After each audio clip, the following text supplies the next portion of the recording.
Hey, this is Anney. And Samantha. And welcome to Stuff I Never Told You, a production of iHeartRadio.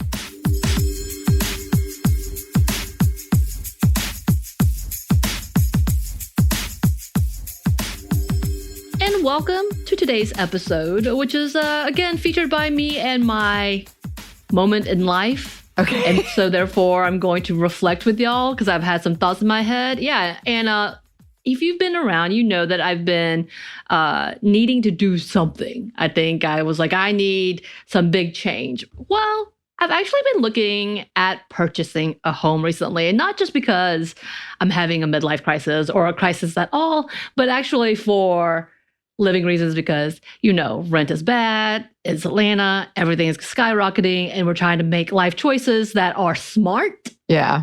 But damn, capitalism sucks. Indeed it just does. saying, Mm-hmm. just saying. Mm-hmm. And y'all, it's a whole endeavor. I'm sure many of you have already passed this threshold of trying to buy a house. I feel like it's called adulting. I'm not good at it. I think I tweeted recently about the fact that I actually had an anxiety attack after having a real conversation with a professional about purchasing a home. Still thinking about it makes my heart flutter a bit. And there's so much to do. And to be honest, part of this is like, what if, you know, scenarios, like trying to create the best case scenario for myself, not going in too much debt, not going overboard, finding something that I love, all of these things. And one of the things I've been trying to plot, Anney, I know you're very well aware, is trying to have all my ladies in an area with me. Because that's something that I've been thinking about a lot. In college, I had this, and I don't know if you did. Of course, we had roommates, but we had a little section where all of our little friends were close to each other. It wasn't just ladies, but just like we were all close to each other, and there was something to it. And I loved being able to like relying on each other. If we needed company, it was there. If not, we could go our separate ways, you know, all of that. And again, you know, I'm like, what would it look like if we try to make a community of our own? Yes, I may or may not have been sending Anney houses to look at and say, would you live in this with me? It's definitely, you did do that. Absolutely. That you did. So I do have a partner that we will be moving in together officially. But I was like, Anney, if we got a basement apartment, would you come and hang with us? And I've seriously been sending her pictures of like, look, this could be your place. It's true. It's true. And I'm like, how much Star Wars decor can I get away with? I said all of it. It's your spot. It's your spot. And to be honest, like it's been a thing that we've talked about a lot. Caroline from Unladylike and previously from Stuff Mama Never Told You, and I have been talking about it for a while. We're like, man, it would just be nice to be close to each other, but separate from each other, wouldn't it? Yes. And especially during the quarantine when we were self-locked down because Atlanta wasn't doing that necessarily. It was kind of like, you know, it would be nice to be able to like just sit across porches and yell at each other. Yeah. Have a porch. Right. Again, so this made us start wondering, could it be possible to create our own communities? And we know there are some, and we're going to talk more about it. But before we start, Anney, if you could create your own community, what would it look like? So as you said, we've talked about this a lot before, and we've talked about it on the podcast, and several listeners have written in and said that this idea really resonated with them, that they've thought about it too, and they gave like excellent reasons why, some like societal and pressure reasons, and some just fun reasons. So I have thought about this for a while, and I have a pretty good vision in my head, but it's like, you know, in movies when they have that like flashback scene where you're remembering the better days and the light is kind of soft, the focus is soft and bright. So like I have this general vision, but it's not, I haven't honed in on all the details. But some key things I know. I want a garden. I want like a functioning, beautiful garden that we all contribute to in one way or the other, because I think you can help out in various ways. As you said, I want together but separate. I want everyone to have their own spaces. And even maybe their own kitchens or either a huge-ass kitchen. Right. Huge. Because I feel like a lot of tensions that happen in living situations is based around the kitchen. So I want a big kitchen. I want it to be somewhere that has a lot of like greenery and maybe trails around we can walk. I want to be able to see stars at night, like a lot of stars. if the water is close by, that'd be nice, whether it's a river or any body of water. Yeah. That'd be really nice. I would like nice weather. I like seasons, but like maybe not too strong of seasons because, the garden. Right. Right. And I want a like theater area where we can do like movies or plays or whatever.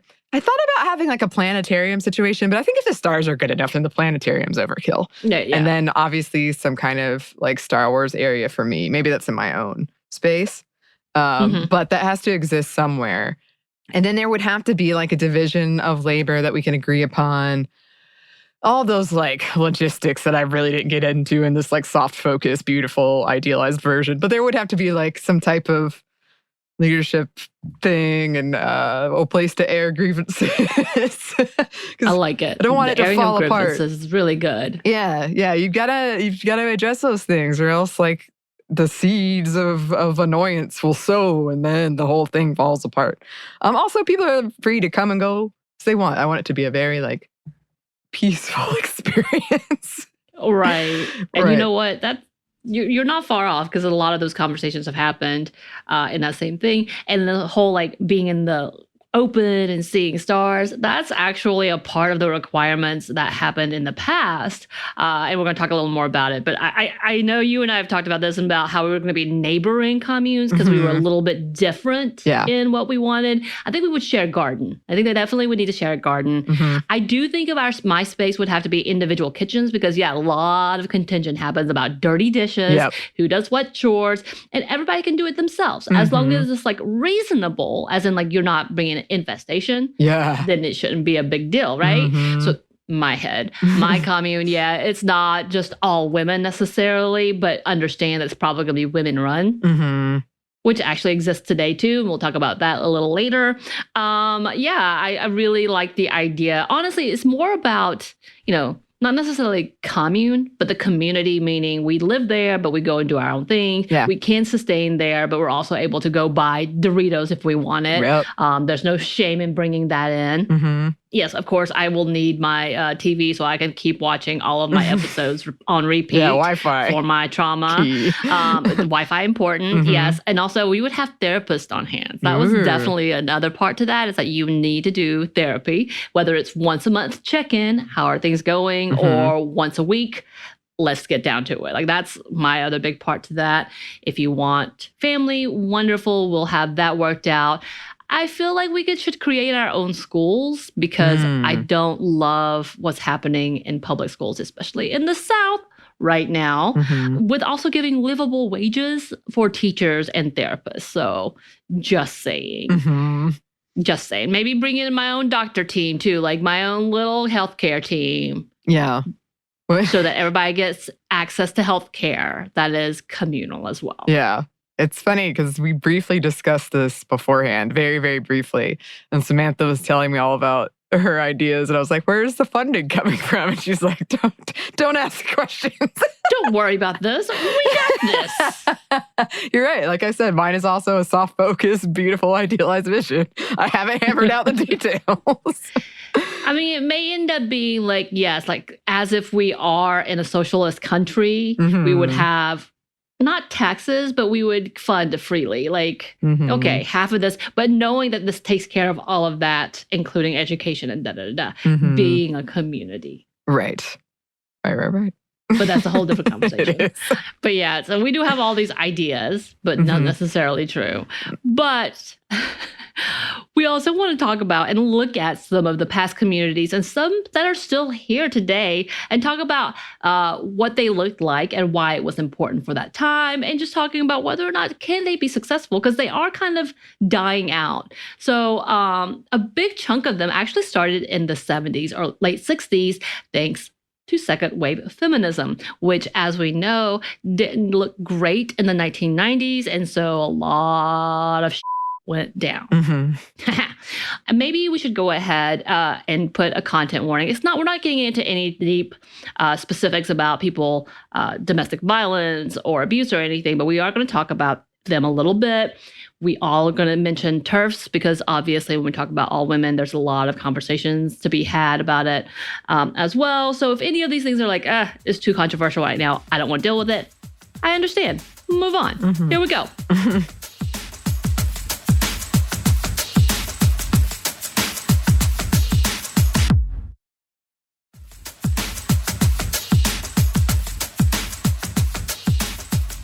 So before we start, let's talk about a little bit of history. So in 1860, there actually was a U.S. community started here. It started by Martha McWhirter, who was a Bible study leader who happened to be a confidant for many unhappy married women who had no options.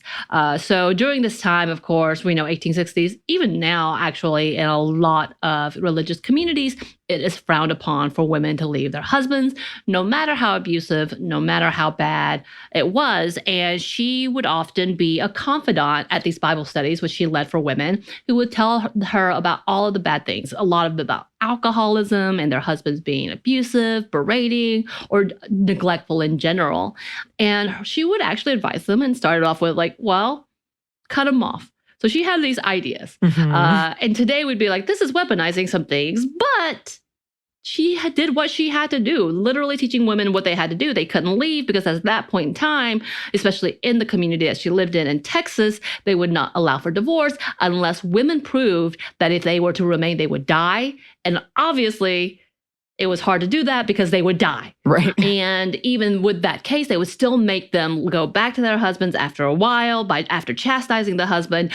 Or they would say, yeah, you can get divorced, but you can never marry again. You are there to support your family, community, no matter what. You can't be married again. You have to sustain isolated, which was pretty difficult, saying that women could not earn money. If they did not have family to support them, they were in trouble. So she was trying to say, okay, do these things, trying to discipline the man, to teach them a lesson. It did not work out too well. So eventually she was like, you know what? Come on over. So she started the Sanctified Sisters, also known as the Sanctificationists, in their household, and then had women move into their household with them while she cared for them, which later translated into having another building that they opened up. And it was the first shelter to help women seeking refuge in 1875. And by the way, there's a lot of stories about the fact that her and her husband were pretty happy, but towards the end, he started getting a lot of backlash and was not too happy and kind of bemoaned the situation, but she still did her thing. He finally died and she took over the fortune and was able to establish herself. So she said, whatever, I'm going to keep doing this. Love it. Love it. And they were delivering services for battered women and later organized the Women's Commonwealth of Belton in Texas. And by the way, the town of Belton, not huge fans. They blamed her for the divorces and separations that happened, really talked about how she was enabling these women to turn away from their husbands and sinning. But her legendary work remained, and even after her death, it continued, with the last member of the Commonwealth died in 1983. So over 100 years later. So go ahead. Oh. And as we said earlier, the 60s and 70s were prime years for a lot of these communities, and they were often referred to as, quote, going back to the land. So kind of your idea, as the communities were self-sustaining communities that would be placed back into the woods away from, quote, society, so people couldn't see them or even notice it existed. They were able to have their own gardens and have their own livelihoods without people interfering. And by the way, also the Commonwealth, the Women's Commonwealth, was so beloved that it kept going. And as in fact, some of our homes now, some of the communities reflect similar to what she had created. And she became like a huge part of the community, as in she was, I believe, in office as some of like big local government things. So she was involved. And because she was actually a really smart businesswoman, they really respected the fact that she could maintain. That's interesting. I think this idea of like going back to the land because it's almost like you're trying to get away from the toxic things in society. You're kind of like checking out from that aspect of it. So I find that interesting. So the historycollection.com says about these communities, quote, these were called women's lands, and that's women spelled WOMYNS, S, well, apostrophe S. You know what I mean. And many of them still exist today. They accept women of all races and religions. Some of these communes were specifically made to house lesbians. Other communities were meant to help women travelers who were brave enough to venture cross-country alone and needed places to stay where they felt safe. Considering how many women are still attacked and killed when traveling alone and staying in cheap motels, this kind of program would still be useful to this day. Many of these places are filled with small cabins and shacks, almost like a campsite, and all of the citizens have to do their part to help keep the community going. I'm sure there's past episodes about the women spelling WOMYN. Specifically, but during these times, they really were adamant that they did not want men as a part of their word, so MEN, and say they put the Y instead to show their own autonomy and not as part of the misogynistic, patriarchal idea of existing under man. So just that. So one of the biggest pluses for these communities is for the women who did not have children or other family members to help care for them as they grew older. And I think about this often, Anney, as someone who is childless. I'm like, oh my God, I'm going to be alone, which is what my mother's fear was for me. But communities like this allowed for women to grow together with others and not having to be alone. As in fact, the original members of the Women's Commonwealth were able to retire together, moving from Texas to DC because they wanted to grow that community and wanted to do it in the capital. And in the 90s, another group, Older Women's CoHousing, had a similar idea where women living together, learning together, helping each other financially and emotionally. Of course, in the 90s, they were like, we don't want to be seen as feminists and hippies, so they tried to remove themselves from that conversation, even though their ideas were very feminist. Yeah. Just to go ahead and put that there. But yeah, this is something I think about too. I was like, getting older has been easier because I have a collective of friends who don't have children themselves and are able to be a little more accessible for me as a single person when I'm saying, hey, let's go get a drink or let's go hang out here. Because, you know, children are work. We get that. And children are beautiful and amazing. And I hope that never comes across that we are anti-children in any way.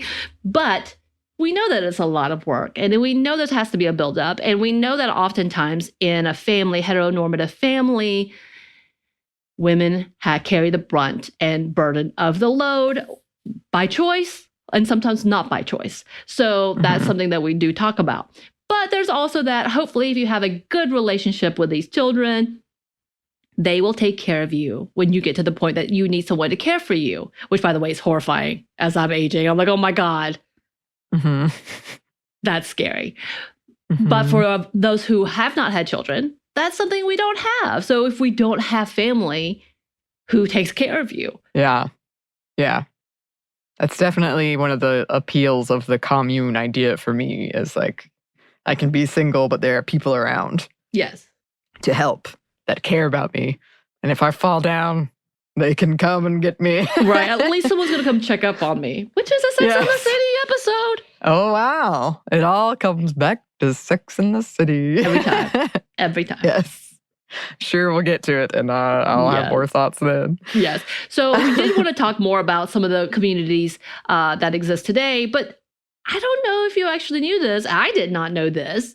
Arkansas has a chunk of women intentional communities, or sometimes I call them women communes. I guess communes have a whole different connotation sometimes. That's a whole different conversation again. But Arkansas has a chunk of it, and it has a lot to do with, apparently in the 1960s and 1970s, some lands were really, really, really, really cheap and easy to purchase. So a lot of these lands were purchased that way. Now, a lot of these other communities, and the ones we talk about in Arkansas, seem to have something to do with Native and Indigenous communities and them taking back some of the land. So that's kind of a beautiful thought too. But we did want to take a moment to talk about them. Yes. So we have some quotes about these communities from Arkansas, starting with, the specific values that bring women together to form land communities vary from one community to the next. The overarching commonalities include the importance of distinguishing women's communities from patriarchal institutions by valuing women's contributions, encouraging women's empowerment, and relying on consensus-based decision-making processes and non-hierarchical organization. Another common thread has been to provide space for women to take on non-conforming gender and leadership roles. Environmental sustainability and preservation also are our common goals, often grounded in a synthesis of radical and eco-feminist philosophies, emphasizing that women should have an opportunity to, quote, live together in harmony with the earth, with respect toward and growing with her and one another. Right. And I found that what they were saying, so this all comes from one site who talked about their history, and I loved it. So we wanted to talk about why they're doing it, what it looked like, and then talking about specific communities. Right. And there were several in Arkansas, yes, including one intentional community still there today, the Santuario Arco Iris. Santuario. The Santuario Arco Iris, and from the Encyclopedia of Arkansas.com, here's a bit about this community.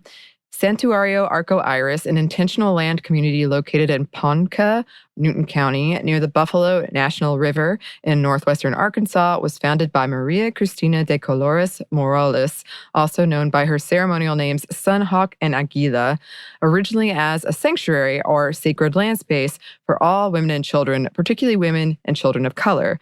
Morales, who identifies as a so-called two-spirit woman of Mexico and indigenous American descent, has lived on the wilderness preserve since 1976, when she moved there with her 5-year-old daughter, Jennifer.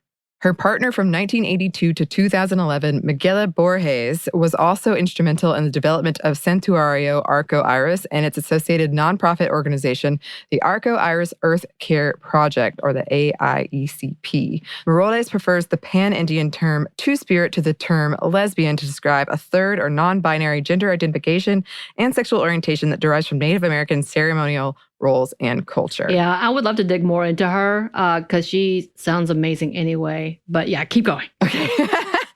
I will.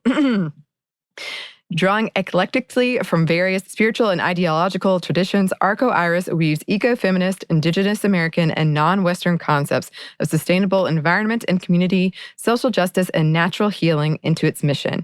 As Morales stated, Santuario Arco Iris has served as a rural shelter for women and children of color to regain our self-respect and self-determination and heal from our personal and ancestral wounds. We learned from nature how to be healthy women and good parents and community members, recovering our indigenous culture, spiritual ways, and remembering our matriarchal ceremonies to protect ourselves, our children, and above all, Mother Earth. We started from scratch on rural wilderness land with no elders or community, no money, no road, no homes, no infrastructure. We were poor, working-class women, survivors of every type of abuse and neglect, and we made our way back home to our roots and our mother. And then it goes on. Never intended as a strictly lesbian separatist settlement, Arco Iris now welcomes in its community both women and men with serious commitment to its ideals of healing, social justice, and sustainability. Morales and Borges reared both a daughter and a son on the land, and a male cousin currently resides at Arco Iris with Morales. Nevertheless, Arco Iris remains rooted in philosophy and programming and what has come to be known as the lesbian land movement, also called the Land Dyke movement, as well as in broader social and cultural movements for Indigenous peoples' rights, anti-racism, alternative healing, and ecology. Right. So this is apparently the entirety of this community kind of came through splinters of older communities. It's fascinating to me. I'm not really sure, again, like it talks about who they bring in, what they're doing, but it's obviously very specific and very focused. And I love that. I love that idea of preservation for their community, Indigenous peoples and people of colors. So like it's a beautiful idea. And I'm glad that it still exists. I do wonder how much it has dwindled. Like I said, it has splintered throughout the years from the 70s. But a few do exist.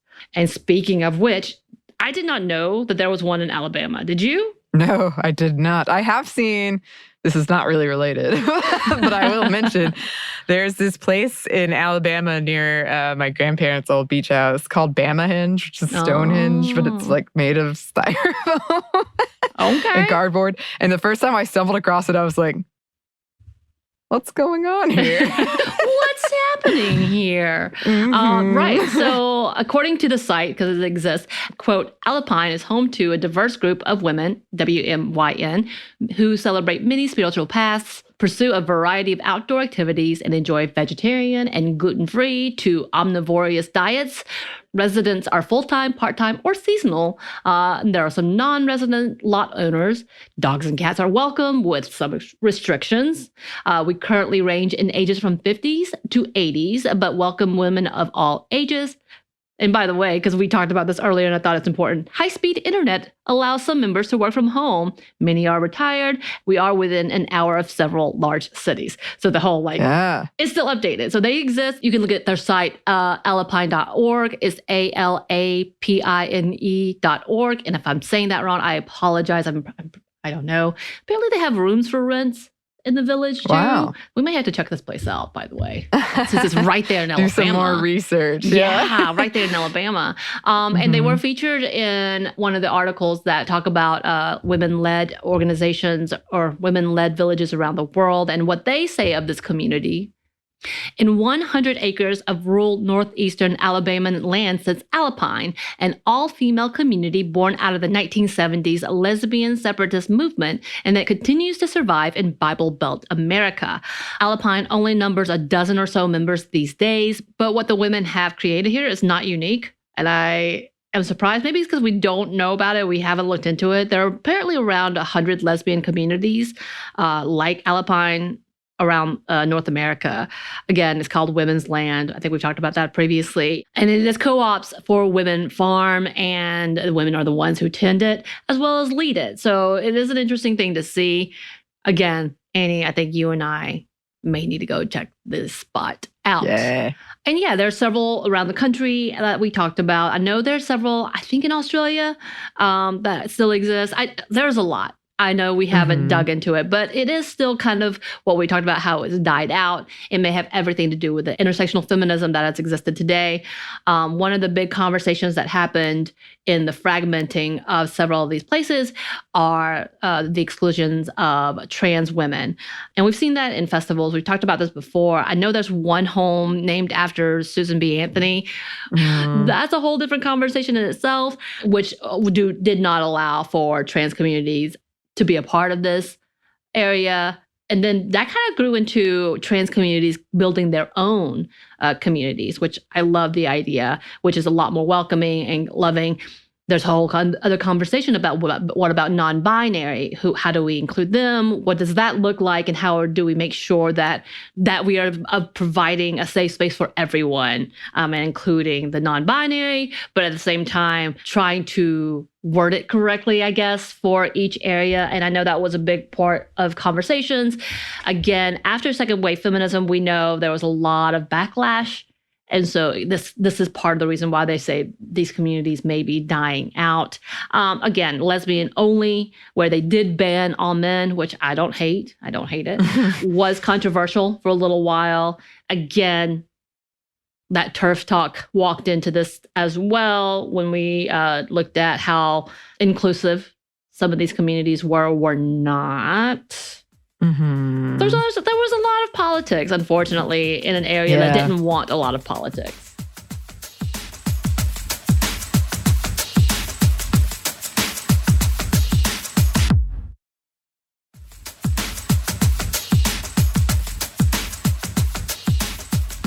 Just to put in here, I think for a lot of people, when you hear the word commune, which we've been using community a lot, but when you think of like the word commune, you associate, if you're like me, you associate with cult, or that at least there is the danger of that happening. And I happen to know two men who have talked to me about wanting to join a cult. See, I did it. I did it.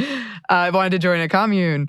And my immediate, clearly, reaction was, are you sure that's not a cult? Right. Which as we've said, I love this idea. But there is, I think, a part of it is like propaganda or media we've seen. I've watched a million horror movies. It is sort of like living outside of the patriarchal system. Right. So I think there's been a lot of that like paintbrush over it. And I guess it's been very successful. And that's not to say there isn't a danger, because if you have like a very, when they say cult of personality, like somebody who can be very persuasive and lead these things, and I don't know, because we also talked about that when we did Women in Cults, where it's a very fine line between what you're demonizing as a cult versus what is just living outside of the societal norms you're used to, especially like Western Christian patriarchal societal norms for us in specific. But I think that's an interesting part of this too, is that these politics, as you say, have come into them, into what we want to be these like, beautiful, kind of free, you can finally be yourself and be free and we can live in harmony spaces. But there's also that kind of like outside, like, what's going on here? Right. Right. And with all of that, there's this level of conversation. Yes, they were not only seen as communes, but because it was women ran, they were also seen as hippies, which for the longest time had a negative connotation to it. And it still does. It still does. So, like, people use that as jokes. Oh, are you a hippie now? Are you a hippie now? Right. Are you like patchouli? All these things, really ridiculous assumptions with being a hippie. And some of these organizations have fallen out of favor because of those labels and titles, as well as the fact that for some reason, I think maybe the last 3 years has changed this, but for a while they're like, we don't need feminism as much. That whole level of like, we're good now. Women have rights. What are you talking about? Which is kind of like, yeah, no. And maybe it's according to what part of social media you're on, what part of the movies, or what part of, gaming industry you're in. But you realize very quickly, no, it's not gone. And this is why people are asking for a safe space, a place to be able to grow with each other. And on top of that, I think a lot of, again, we've talked about this before as an introductory to you and I, about mentorship. Like, we don't have a lot of women that we look up to today because we have grown up in a different era than our parents, than our aunts who, again, my mother wanted to be a mother at 14. She was ready. Like, that was her goal. Like, not goal, but that was her happiness. And she loves being a mother. She loves being the wife. She loves having her family. That defined her. That was never me. And trying to figure out, who do I look up to? Who do I talk to? Who do I seek?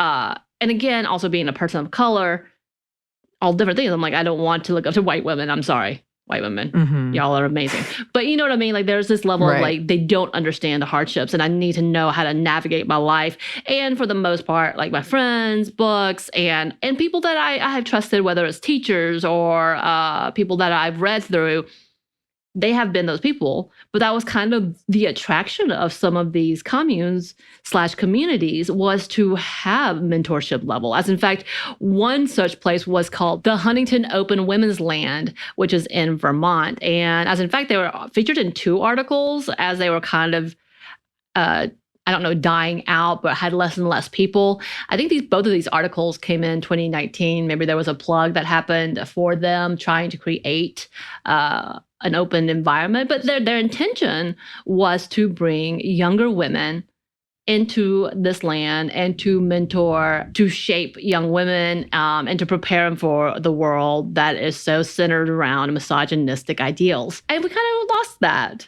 And I'm kind of sad about that. I really wish, because I will say there's something to being able to be with a group of women and to bond. Yeah. Absolutely. There's something kind of, liberating, especially if it's a group of women that is in your like same kind of mindsets, and you feel like you don't have to put up these appearances or performances. And also, just the other day I saw an article, and every now and then there's something I'm like, we're still talking about this, but it was about why are we so afraid of single women? And I think that's another reason why we're kind of like, or at least mainstream media is like, why are all these women living by themselves? Right. What? They're living in communities of just women? It's wrong. So there's like that air of, like homophobia, but also just fear around women kind of opting out of society, which we've talked about a lot. But I do think, that is... When I think about my ideal commune, it is like full of my friends and full of like the support and just sort of being able to be yourself totally. Right. And not feel like you have to act in a certain way that is not yourself. Right. As in fact, part of reading all of these older generation of women who did these, they talked about that. This was about self-preservation. The reason the lesbian communes / lesbian communities were so big was because they found a safe space to love who they can love. And I hate that that's where we're going back to. And we may need them again because we see all these anti-LGBTQ plus policies that's going in place and no one's stopping them. But a part of the reasons that these communities happen was for the safety of those in the queer community, as well as the safety for those who have been assaulted and have gone through some things. When I said previously in a different episode, not all men, but all men, that's what we're talking about, not necessarily with the lesbian community, but the whole safety aspect is we can't be mistaken that you're not going to be one of those men. And I say you and the general men in general, that just because you may not be the one that does something to a woman or to someone doesn't mean that it's not going to happen and doesn't mean another man won't do it. So it's just safer for women to assume all men are going to do it until you earn our trust. And even then, people break our trust. And that's kind of that whole level. Now, not that abuse doesn't happen within the lesbian community. We know it does. We know abuse happens in the queer community. We know that it's not talked about enough, and we need to be able to give safe spaces to that as well. But what we're looking at is why these female-centric communities were so important and are still kind of important, and why we need to learn from them and why we need to look at them still as a possible option. That's just my opinion. I know. That's my opinion. But I did want to also give some examples of other communities, women-led communities. So not necessarily like all women. We haven't just been talking about all women only communities, but that have been successful and why they exist. So this actually came from wonderingourworld.com. And I really don't know how old this article is, y'all. I kind of try to look for it. I think it's fairly newer. So I'm hoping that they still exist because that would make me happy. But I did want to give some examples of some women-led or all-women communities that are thriving around the world. One of them being Umoja Village, where not only are the women in charge, but they're the only inhabitants. Literally, men are forbidden. So from this site, it says, Umoja, situated in the grasslands of northern Kenya, was set up by 15 women in 1990 as a refuge after suffering horrendous sexual violence at the hands of British soldiers. Finding themselves homeless after being forced out of their homes by husbands who did not want a wife who had been raped, these brave women set up their own village where violence and men were banned. And then later they started taking in children and children with HIV. So abandoned children were allowed in. 3 decades on, and the community members are around 250 women and children. They've continued to take in women fleeing female genital mutilation, as well as those seeking safety after suffering assault and rape. The women, all members of the Samburu, people, now live in a completely different life from those who live around them. They make community decisions together, have jobs, and earn income, and live without fear of male violence or of FGM. So love that. I'm like, I want to go to there. And then we have Nueva do Cordeiro, and I'm so sorry if I just butchered all that. An almost all-female Brazilian town founded in the 1890s, which continues to grow from strength to strength and now has a population of 600.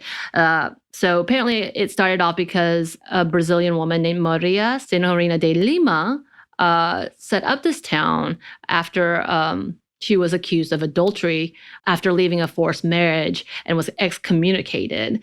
She wanted to do all this in order to create a haven for women where men could not control them.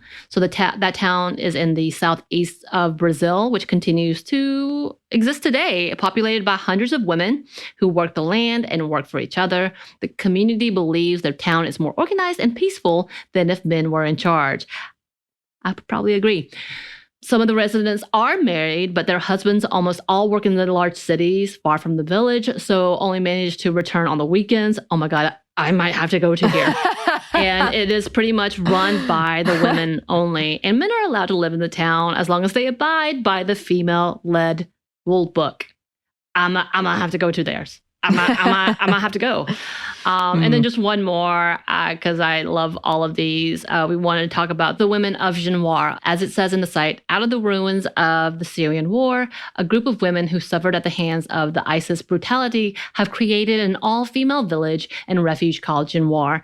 Based in the north of Kurdish-controlled Syria called Rojava, the village was founded in 2017, and the women saw it as an opportunity to create their own self-sustainable community. Living off the land, the women of Genoir believe they must separate themselves from the male-dominated violence in the country and equality between men and women in Syria.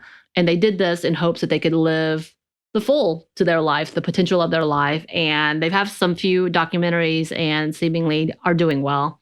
And I love to see it. Of course, this is obviously a very new, 5 years old at most. And yeah, I would love to hear more about how they have been able to sustain and continue in a war-ravaged area. I know we've talked about the Syrian refugees before, and I would like to see what is happening, but we're very limited. But we want to celebrate the fact that they were able to do so and taking control of their lives, because it's amazing.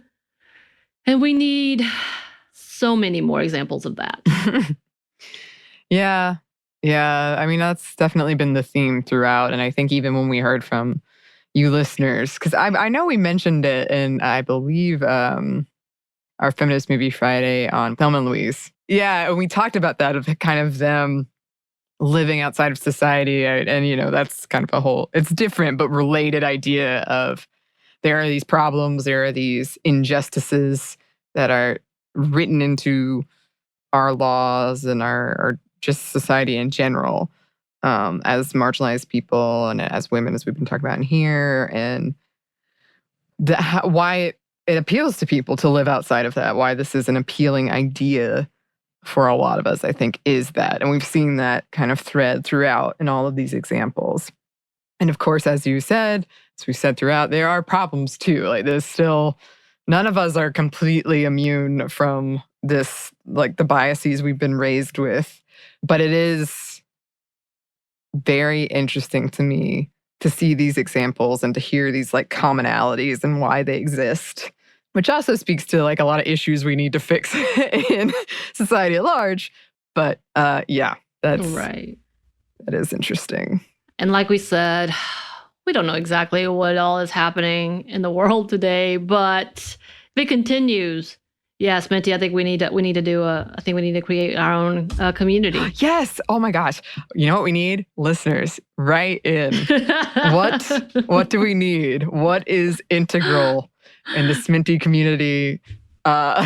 We need to know, what's your ideal commune/community? And if there's something we missed that we should talk about, please let us know. You can email us at stephanieandmomstuff@iheartmedia.com. You can find us on Instagram at Stuff Mom Never Told You, or on Twitter at MomStuffPodcast. Thanks as always to our super producer, Christina. You are absolutely a part of this community, so you need to tell us what you need. Yes, Christina, get back to us on that. And thanks to you for listening. Stuff Mom Never Told You is a production of iHeartRadio. For more podcasts from iHeartRadio, visit the iHeartRadio app, Apple Podcasts, or wherever you listen to your favorite shows.